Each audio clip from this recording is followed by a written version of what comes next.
2024 లేదా 25లో డిగ్రీ లేదా బీటెక్ చదివారా? సాఫ్ట్‌వేర్ జాబ్ కోసం ఎదురు చూస్తున్నారా? అయితే కోడ్ జ్ఞాన్ 100 డేస్ కోర్సులో చేరండి, జాబ్ సాధించండి. Welcome to Suman TV. నేను మీ సుమన్ టీవీ. నాకు 6 నెలల్లో మ్యూచువల్ కన్సెంట్ తోటి డివోర్స్ తీసుకోవటం అనేది ఎలా?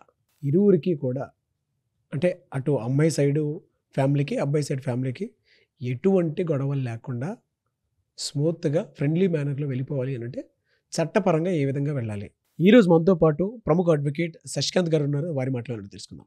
Hello sir. నమస్తే. టెక్నాలజీ పెరుగుతున్న కొద్దీ ట్రెండ్ మారుతుంది, ఎమోషన్స్ మారుతున్నాయి, ఇష్టాలు మారుతున్నాయి, అంటే అభిప్రాయాలు మారుతూ ఉన్నాయి, అభిరుచి అంతా మారుతూ వస్తూ ఉన్నాయి.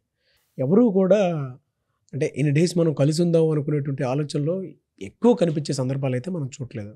అలానే చంపుకునే దాకా వెళ్ళటం కంటే కూడా, ఇష్టం లేని కాపురం చేసేదానికంటే కూడా చట్టాలను ఉద్దేశించుకొని వాటిని మైండ్లో పెట్టుకొని మీలాంటి వాళ్ళు హెల్ప్ తీసుకొని త్రూ కౌన్సిలింగ్ త్రూ అయినా సరే బయటపడి 6 monthsలో మ్యూచువల్ కన్సెంట్ తోటి డివోర్స్ తీసుకోవాలంటే ప్రాసెస్ ఏంటి?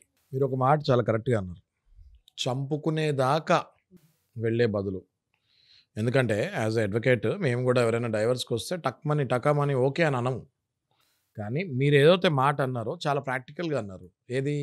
చంపుకునేదాకా వెళ్ళే బదులు ఇంకా ఒకరితో ఒకళ్ళం కాపురం చేసుకోలేము అనుకున్నప్పుడు ఎలా మ్యూచువల్గా విడిపోవాలి అన్నది మనం మాట్లాడుకుందాం ఇవాళ.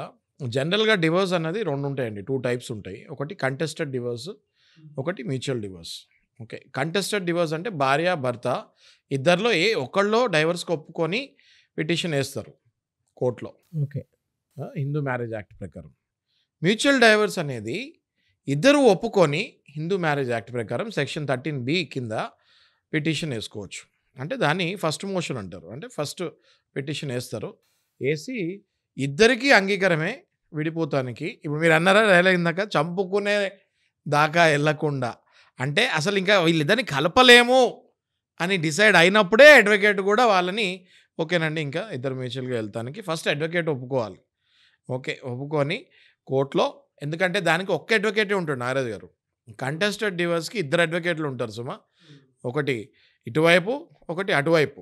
అవును, ఓకే, కానీ ఇందులో ఒక్క అడ్వకేటే ఉంటాడు. ఆ ఒక్క అడ్వకేటే ఇద్దరికి కలిపి ట్రై చేసి ఇంకా కాదు ససేమిరా వీళ్ళు కలిసి ఉండలేరు అని అడ్వకేట్ ఫీల్ అయినప్పుడు ఆ కోర్టుకు తీసుకెళ్ళి section 13B of Hindu marriage act ప్రకారం డైవర్స్కి, మ్యూచువల్ డైవర్స్కి ఫస్ట్ మోషన్ పిటిషన్ వేయాల్సి వస్తుంది.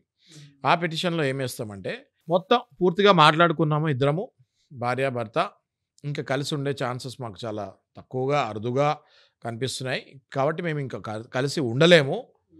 కాబట్టి దయచేసి మేము పిల్లలు ఎలా పెంచుకోవాలి, పిల్లల్ని ఎవరు ఎంత చూసుకోవాలి, ఆస్తులు ఎలా పంచుకోవాలి, యాలిమనీ ఒకవేళ భర్త ఏమైనా యాలిమనీ ఇవ్వాల్సి వస్తే ఎంత ఇస్తున్నాను నేను, అవన్నీ కూడా ఆ పిటిషన్లో పొందుపరుస్తూ ఆ ఫస్ట్ పిటిషన్ని మూవ్ చేయాల్సి వస్తుంది.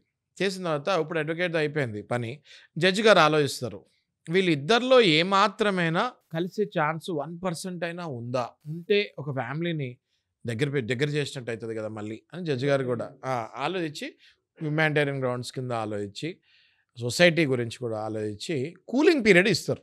జనరల్గా కూలింగ్ పీరియడ్ ఇస్తారు. 6 నెలలు కూలింగ్ పీరియడ్ ఇచ్చేవారు. అంటే ఇంతకు ముందు అంటే 6 months.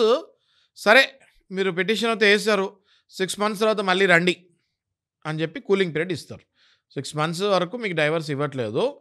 ఇంతకుముందు పాతకాలంలో ఒకటే రూఫ్ కింద ఉండాలి, ఒకటే రూఫ్ కింద ఉండి కలిసి ఉండడానికి మీరు ప్రయత్నించాలి, అది ఉండేది.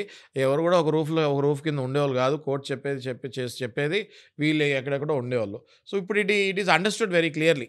6 months మీరు ఏం చేస్తారో చేసుకోండి, కలిసి ఉండడానికి ట్రై చేస్తారా లేకపోతే అలాగే ఉండగలుగుతారా అని డిసైడ్ అయ్యి 6 months తర్వాత రండి అని కూలింగ్ పీరియడ్ అని కోర్టు కూలింగ్ పీరియడ్ ఇస్తుంది. 6 months తర్వాత మళ్ళీ వీళ్ళిద్దరూ సెకండ్ మోషన్కి వెళ్తారు, అంటే ఫైనల్ మోషన్. అది మళ్ళీ పిటిషన్ ఇస్తారు, ఇంకా మేము కలిసి ఉండలేకపోతున్నాము, 6 నెలలు మీరు అన్నట్టుగా మేము ప్రయత్నించాము, మేము ఇంక కలిసి ఉండలేకపోతాం, కాబట్టి దయచేసి మాకు డైవర్స్ గ్రాంట్ చేయండి అని. అప్పుడు కోర్టు ఏం చేస్తుంది, ఫైనల్ డిగ్రీ ఇస్తుంది. ఫైనల్ డిగ్రీ వీళ్ళకి డైవర్స్ డిగ్రీ అన్నది ఇంక వీళ్ళిద్దరూ కలిసి ఉండే ఛాన్సెస్ లేవు, 6 నెలలు టైం ఇచ్చినా కూడా కలవట్లేదు అని చెప్పి ఫైనల్ డిగ్రీ డైవర్స్ డిగ్రీ ఇచ్చేస్తుంది ఇద్దరికి కూడా.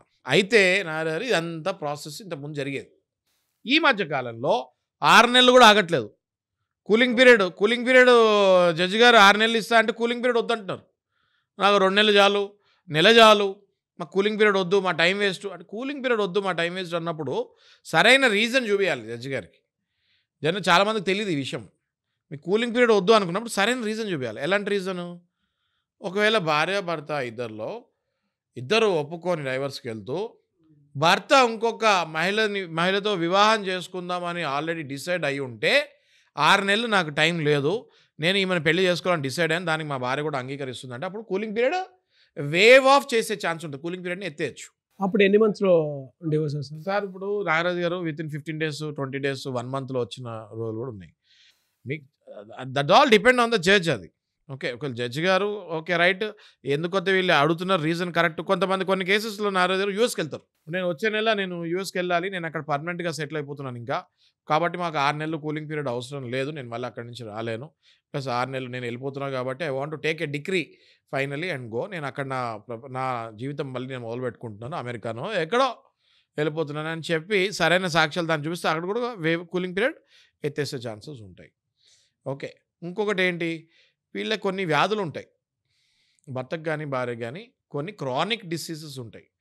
అంటే కంప్లీట్గా ఇంక ఈ రోగం రివర్స్ కాదు, అది నా భార్యకు కూడా తెలుసు, నేను అంగీకరిస్తున్నాను, నాకు ఈ వ్యాధి రివర్స్ కాదు, నేను చెప్పి మ్యారేజ్ చేసుకోలేదు, చీట్ చేశాను, చెప్పి చేసుకోలేదు, కాబట్టి కూలింగ్ పీరియడ్ అవసరం లేదు అంటే కూడా కూలింగ్ పీరియడ్ తీసేసి వెంటనే నెల రోజుల్లో, 15-20 రోజుల్లో, నెల రోజుల్లో కూడా మ్యూచువల్ డైవర్స్ వచ్చిన సందర్భాలు ఉన్నాయి. ఇవి రెగ్యులర్గా మీ దగ్గరకు వచ్చేటువంటి కేసెస్ రెగ్యులర్గా మ్యూచువల్ డైవర్స్లో ఇంత ముందులా కాదు నాగరాజు గారు, రెగ్యులర్గా వస్తున్నాయి.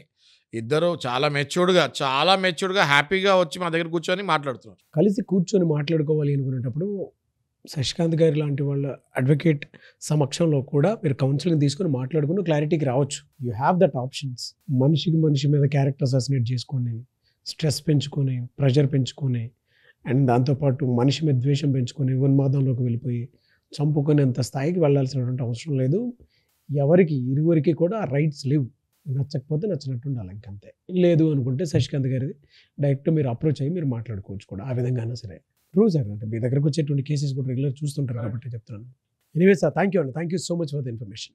Thank you.